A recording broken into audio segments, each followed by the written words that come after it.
Welcome to the Inspiration Station, hosted by Joshua Lenox, the place to fill up your tank if you're in need of encouragement and motivation.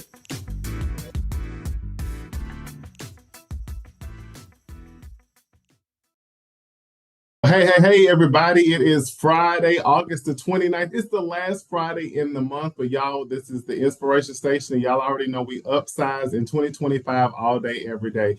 Y'all, it's the last Friday. Do you understand me? It's the last Friday in the month. It's just going so fast. I don't know, because see, Monday felt like a little sluggish, and then Tuesday felt like Monday part two. To me, I don't know if anybody out there, can I get a witness? Am I the only person? I'm pretty sure I'm not. But welcome to Friday. I hope that today has been great. I know the best part of your day is right now because you're here with me. You don't have to tell me. I already know. You know, we don't have to be partial towards anybody else in your life, but this is the best time of your day, I'm pretty sure. So I hope that everything has been going great. And if you had challenges part of the day, and if you're still having some challenges, it just reminds you that you are an overcomer and how much you can endure, and and also how you're able to see things through no matter how hard it may seem, and that you're still here. As I said on Friday, you're here to fight and fight another day. But you're still making it known without any question, and you're more than a conqueror. So I hope that everybody is glad to be here, because I'm glad to have you all here. Love to you all out there on YouTube Live, LinkedIn, Instagram, Facebook, Audible, Apple, Amazon, Spotify. I think that's everybody. And if I'm missing something, just charge it to my head and not my heart, is what they say, and especially in the church.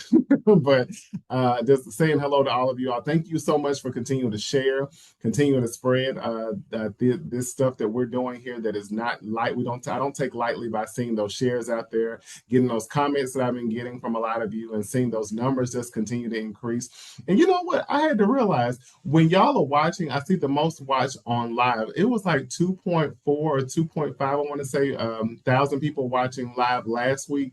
And y'all, I'm thinking like, well, then when I go back to look at the YouTube clip, I'm like, why is it only showing 5 people? I'm like, on the live it said 2.4. Like, why? I had to learn that, again, live does not equate to what's actually being watched after. So that's just during the live stream. So y'all, I had a slow moment, but I was like, I know I can read and I know I can see, but it was 2.4. So again, just going to show to a testament that whatever you wanting to start, or what you feel like you're really needing to get started on, despise not what seems small beginnings, because nothing is small that you're going to do. And but I will say every small step is a big step. So what are you waiting on, and what are you needing to do to get on out there that people just, are going to gravitate to? So anyway, I'm not going to go into that, because that's not what we're talking about today, okay? But I will get started just by saying, y'all know this is the Inspiration Station. Y'all know where it comes from. And if this is your first time, the Inspiration Station, that literal name is a nickname I was given in 2012, because someone told me that I am a person who sends out things, or gives encouragement that seems like a radio station sending out signals, knowing what people need to hear.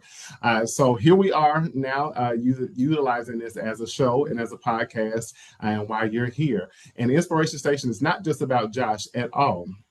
It's about you as well. You are the inspiration. You're an inspiration to any and everybody who has ever crossed your path, or who is in your life. And most importantly, you're an inspiration to yourself, whether you want to believe it or not. I'm here to just break the news to you. I know, I'm sorry I had to break this news to you, but you are an inspiration to yourself. Just look at your life and the things that you've overcome, the things you have had victory over, the things you've had challenges with, and obstacles that still made you out to be the strong person you are today, the resilient person that you are today. So just look at even yesterday. It's probably some things you went through, and you went through that thing, and you said, you know what? I can continue to do things like that because of what I saw, my strength from yesterday. I can pull from my strength from yesterday to move forward into my tomorrow. So again, what to expect on here: we're open, honest, and vulnerable. We're open, honest, and vulnerable all the time, not just with others, but also with ourselves. Oftentimes, the greatest relationship that's often neglected is with ourselves. So being open, honest, and vulnerable with you, the person that's in the mirror. I'm not going to sing Man in the Mirror by Michael Jackson, but many of you all probably just did. Also, there'll be people who are coming on. And again, as we're kind of coming close to the end of the summer, which I thank God, because it's been hot. I don't know about y'all. It's been hot, but at the same time, I like when the cold weather starts to come in and it's cooling off just a little bit. And I just relocated to Atlanta, Georgia last Monday, and it's even cooling off here. And this is hot Atlanta, and I know about it. I've lived here a couple of times over the course of my life, so I'm kind of liking the temperature drops, but people's schedules are kind of slowing down a little bit. So I'm going to have some people start to come back and be interviewed by me. And so they come in here to share their lives with us and give us some nuggets of wisdom and things that we can apply to our own lives to move us forward in our path, in our journey, in our purpose, in our calling, in our walk, everything, all of those things. So those are things that are going to be coming up, and it's what you should be expecting on here. And again, everybody is a superstar to me. Everybody is a superstar. I don't care what part of life, walk of life, status, wealth, whatever, socioeconomic status, anything. I don't care about that. Your money, finances, whatever, you're a superstar to me. You own the corner, or whether you in the penthouse in Manhattan, you are a superstar to me. And I wish sometimes we looked at each other a little bit like through that lens, because everyone is great. And sometimes we think about greatness equating to level, or what society might say is great as far as ranking and status and things of that nature. And again, when people work very hard and they climb those ladders and they build things for themselves and do really well for themselves, that's to be honored and respected. But they're no greater than you as a person. So let's get right on into this show today. It's going to be really quick. Something that also all of us are very familiar with, but I want to say we're going to talk about today insecurity. It's an inside job. Insecurity, it's an inside job. And I want you to also think about that, separating that insecurity. So insecurity, so it's an inside job. What is the definition of insecurity, y'all? It's just uncertainty or anxiety about oneself. Or lack of confidence, if you want to be simple or make it a simplistic definition with that, with the insecurity.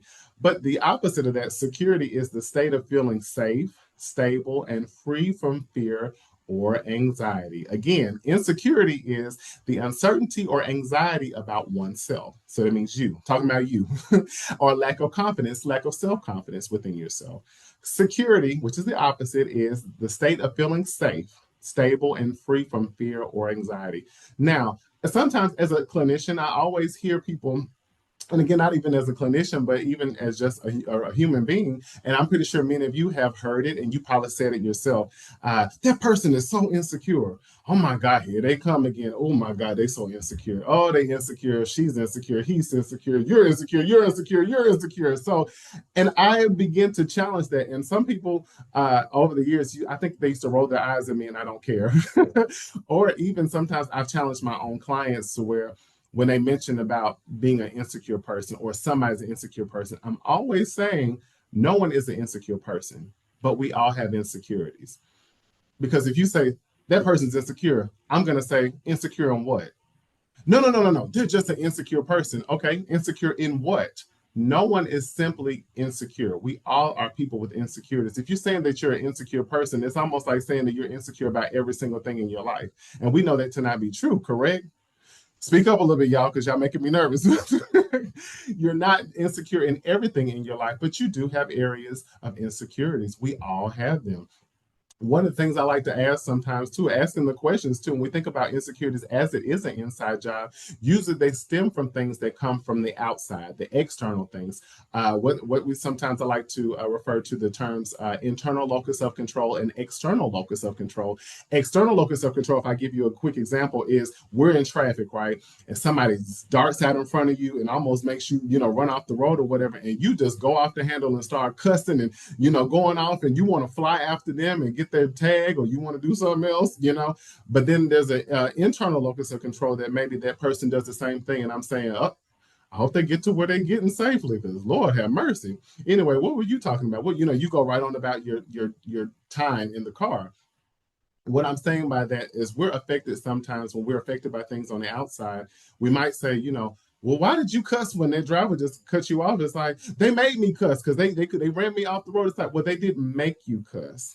That was a choice. This was the choice that you made, you wanted to react to. It was a reaction. And then the other person who just like, I hope they make it to where they're going to safely anyway, listen to the music or whatever. That person made a choice on how they wanted to respond to that situation, so that it's not something that they give power to someone else. Same thing with insecurity. most times it starts from the outside and then it affects the inside. But again, if I take on what's being said to me, how I'm being treated, or anything of that nature, it's up to me to whether I want how I want to react to it and how I want to either take it on or I want to challenge it.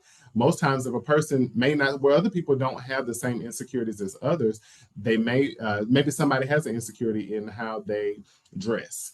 But somebody else may be teased about how they dress, and they can care less because when they looked in the mirror, they had enough confidence to say, I look amazing. This is what I wanted to wear. So no matter what anybody says, if anybody wants to throw a joke or a shot, it doesn't bother me. I'm not going to allow that to be the external locus of control of me to cause me to feel less than or cause me to start feeling weary about what I have on or questionable or doubting what I have on. So just a little therapeutic nugget for a second, but I want to jump into you. I told y'all I'm not going to be long. I'm going to let you get back to your little Fridays, your little funky Fridays, because I know some of y'all are off from work with family and things, and I know this is an extended weekend for all of y'all. And for y'all who don't work on Monday, I hope your feet itch for at least 10 minutes because I will be working. Did I say that out loud? I did.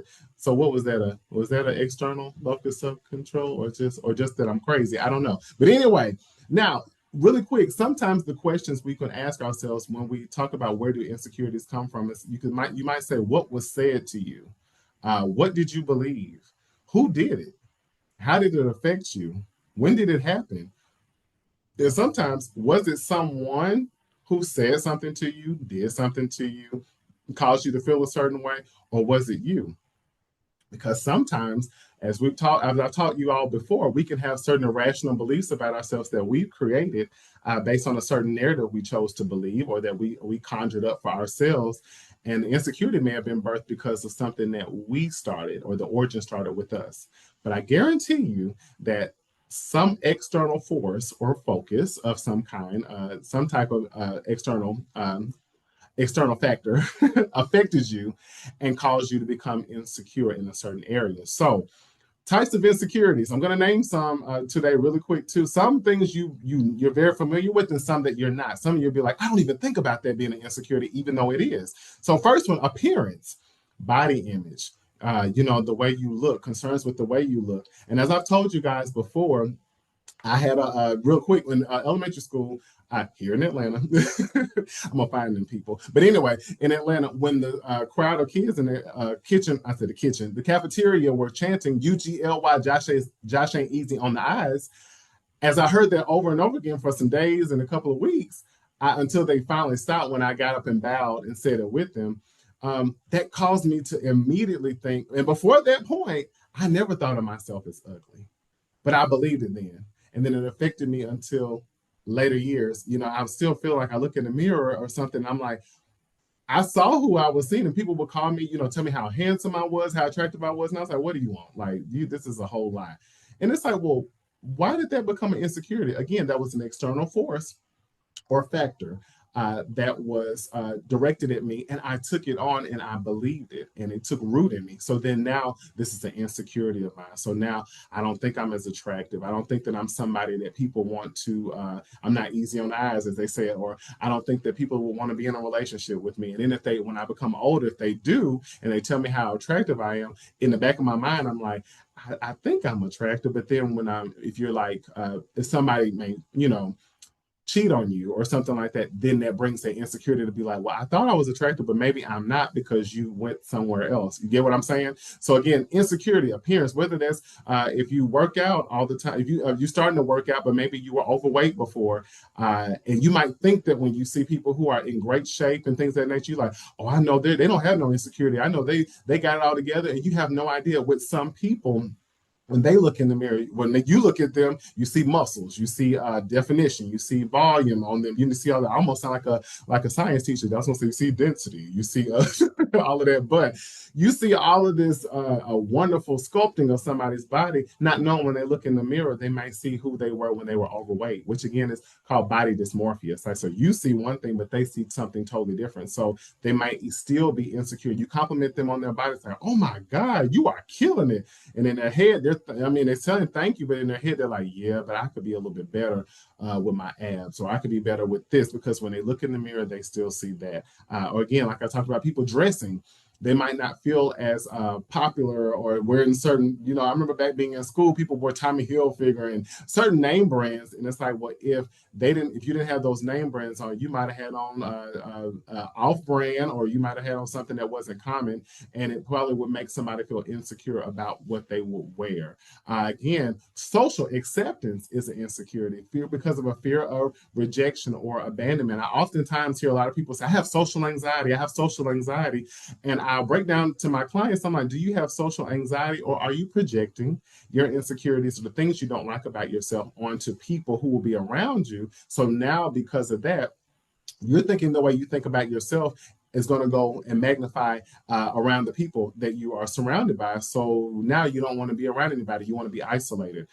Because now if I think that I'm not good enough, or I'm worthless, or I'm useless, or I'm dumb, or ignorant, well, I'm going to think that these people are going to think the same thing. So now let me go run and hide. But then we call that, I have social anxiety. And it's like, no, I probably have a fear of rejection and abandonment.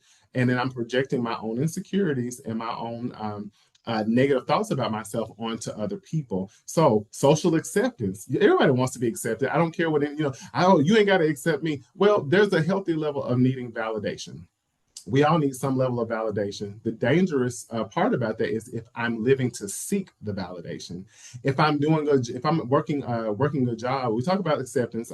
For just a second. If I'm working a job, I want to know that I'm doing a great job. So if they tell me, Josh, you're doing a great job, I'm like, cool, bet. Glad I'm keeping my job. Versus them coming to tap me on my shoulder and saying, your services are no longer needed. It's like, why didn't anybody tell me? Like, give me room, because even validation may be room for improvement. That's validating. I'm doing a great job, but I can do better. That's still validating me in a way too. Didn't want to stay on that too long. Also in relationships, and this could be of any kind, family, friends, romantic, anything like that, where the person might have a connection fear, connectivity fear. They're connected. And again, that goes back to still the fear of abandonment and rejection. Also with any type of relationship based on how someone was treated. Say that someone was very loyal to a friend for several years, and then that friend deceives them, or that friend does something, lies about them, and then it comes back around to the person. They're like, no, that person couldn't have lied on me because they love me. They've been in my life for 20 plus years. So it's no way that they would do something like that. Or a person would, so I'm gonna stay right there, but if that person is like, that creates an insecurity now, because it's like, okay, so when I get close to people, it's who else is going to lie to me? Who else is going to deceive me? If you get in a romantic relationship and you've been cheated on, or you've been what is it? I was going to say the word, y'all help me. If you've been ghosted, or somebody just dropped you like a quote unquote bad habit or anything, somebody has been consistently lying to you in a relationship. Now that person might have an insecurity of having, I don't really trust you.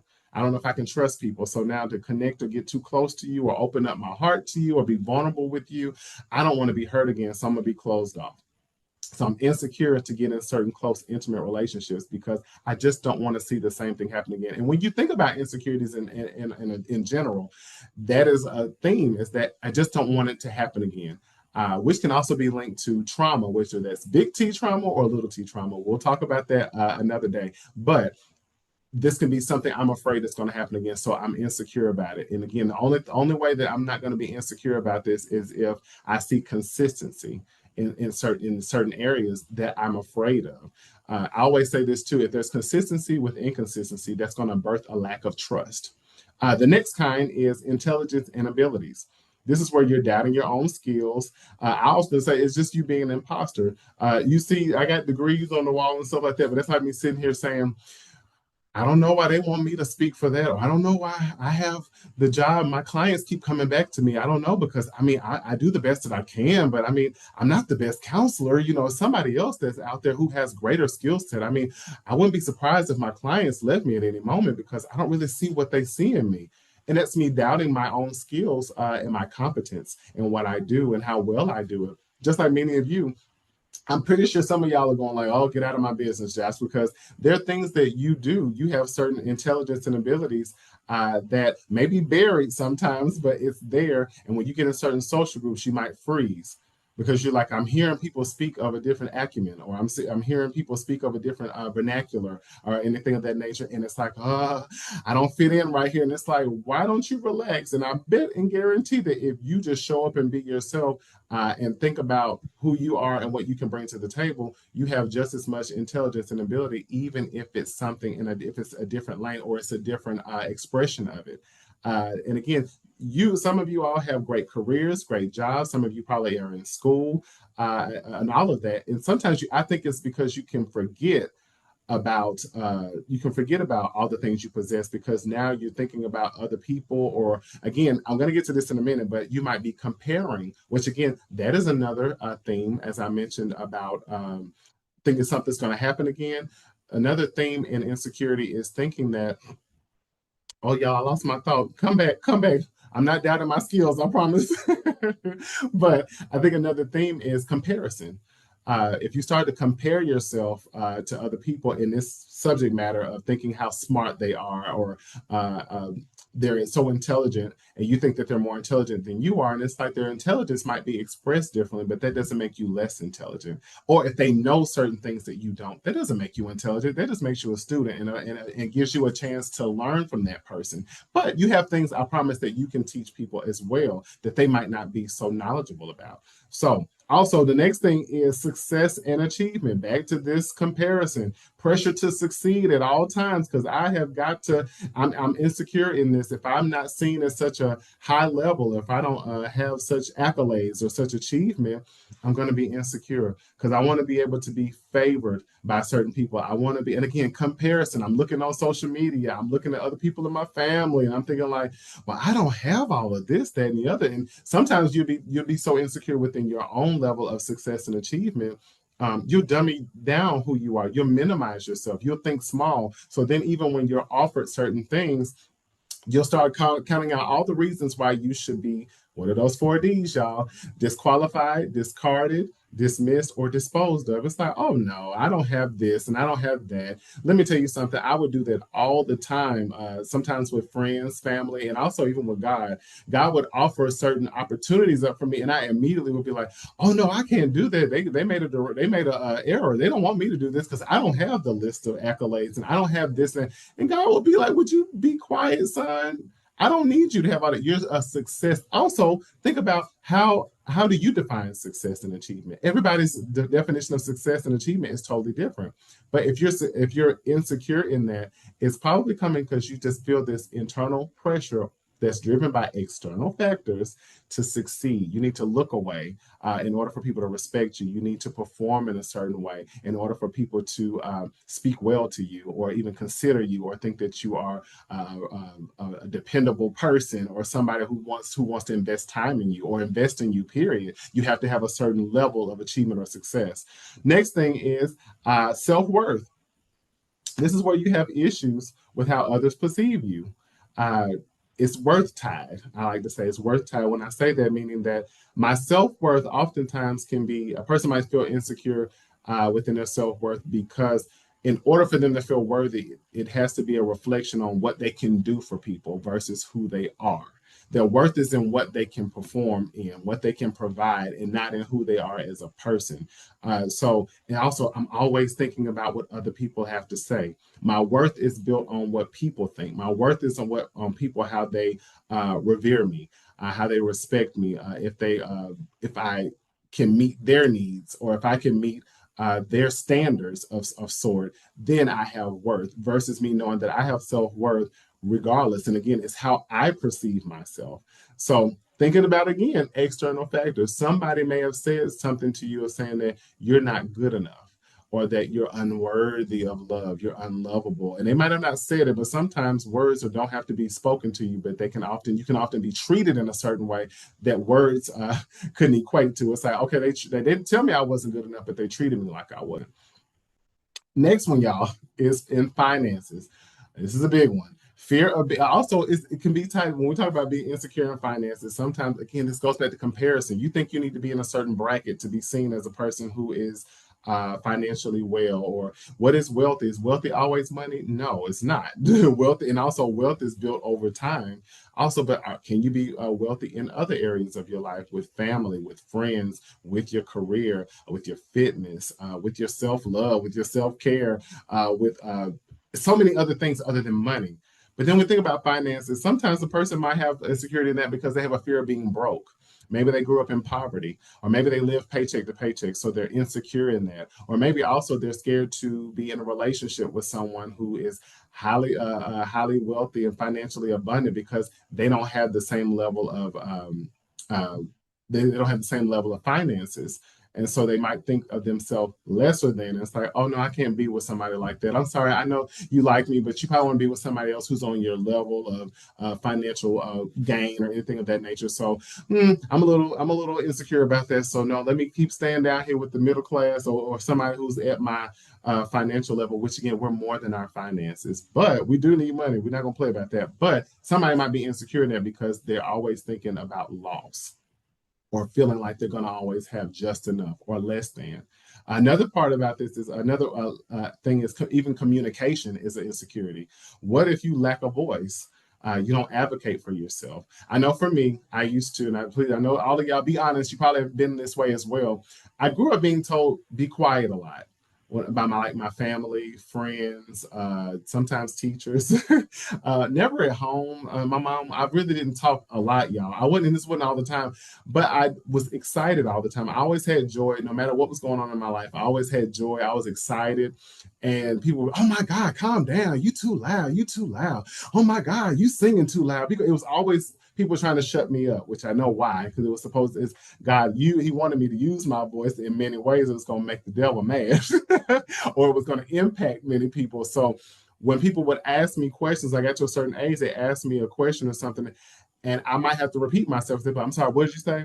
Then the second time I would speak up very clear. And I mean, and you would think as a singer, you could hear me crystal clear when I would sing words and things of that nature, but speaking, not always, depending upon who I was speaking to, because I was always told to be quiet. So I felt like I don't need to be so loud.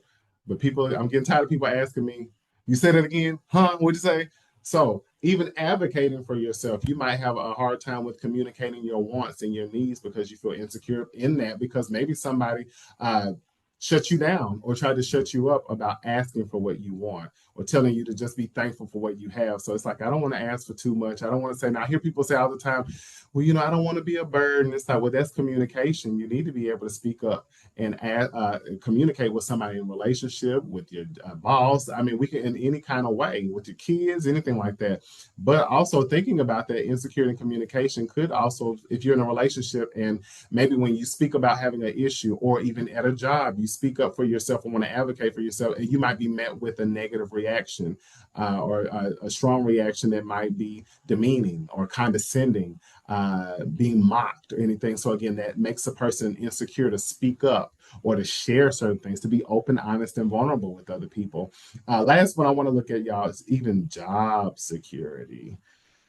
I know y'all like, wait a minute, that is an insecurity, because maybe someone has had a history of where they thought they were doing really well in a job and then they lost their job, or they're so stressed with certain things about making sure that their finances go a certain way or taking care of their family.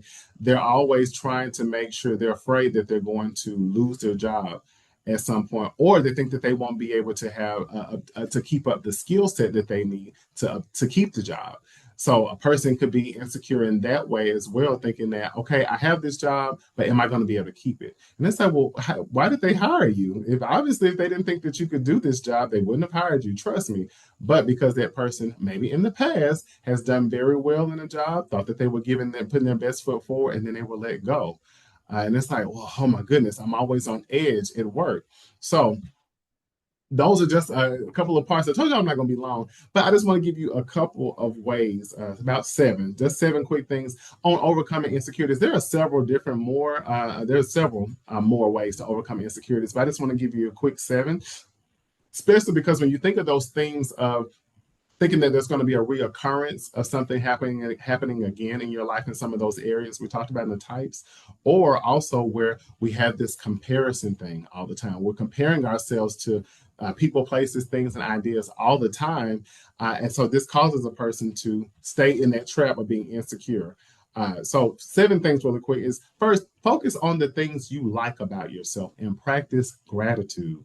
It's so easy to love on other people and tell them all the great things that they do and how well they do and how great of a job that they're doing and how they should be proud of themselves because you're proud of them. And stuff. But how often do you do that to yourself? I ask people sometimes, what do you like about you? And they're like, uh, but then when I ask them what they don't like about themselves, they can give me a laundry list. And it's like, wait a minute, what are you speaking to yourself? Like, is this how you talk to you? But I just heard you give so much words of love and affirmation to other people. Why aren't you doing that for yourself? So again, focus on the things that you like about yourself and practice gratitude. Next, increase your knowledge in areas that you feel less competent in. It's nothing like learning. It's okay to not know everything. You don't need to know everything. If you are around people who feel like you need to know everything, run away.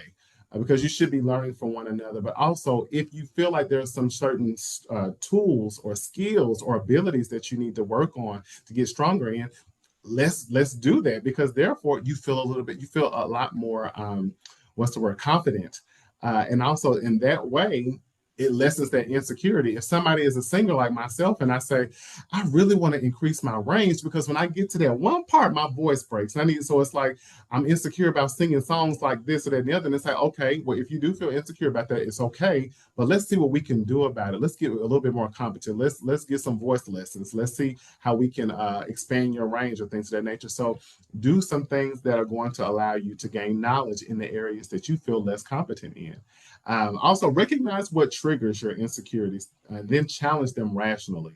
Sometimes if that thought of I'm not good enough, which again, those negative core beliefs, I'm not good enough, I'm unlovable, I'm not safe, I'm trapped. I mean, it's several, but those things like that are not going to just magically disappear. But it means when they come up, I can challenge them quicker because now I'm realizing what's rational and what's not. So if I recognize a trigger that makes me feel insecure, it's like let me settle myself for a minute. What is this insecurity? Now, can I challenge it without adding or subtracting? As I said last week, don't add or subtract anything from it. Look at it from a rational perspective and say, because like, what if a mother is saying, I'm a terrible parent, I'm not a good enough mother. And it's like, am I not a good enough mother in this moment, or am I just having a challenge with raising my child because there's no manual to this and I'm doing the best that I can? That's the difference. It's not that you're not a good enough parent, it's just that you're having a challenging moment and trying to learn how to steward your child well, even though it's not going to be something that's going to just be told to you or given to you in a manual, right? Don't compare yourself to others. Comparison is the thief of joy. I've been saying that. It's easy to look at somebody, I ain't comparing myself to nobody. It's easy sometimes, especially on social media, television. People present such a great presentation of something, and therefore you're like, well, I'm not this, and I don't have that, and I don't have. Look at your life and look how blessed you are at what you have now. Is there more for you? Absolutely. It's up to you to go get it, but it's more for you. And again, you're in your own lane and you're unique. There's nobody in the world like you. Not even one person has the same fingerprint, your fingerprints.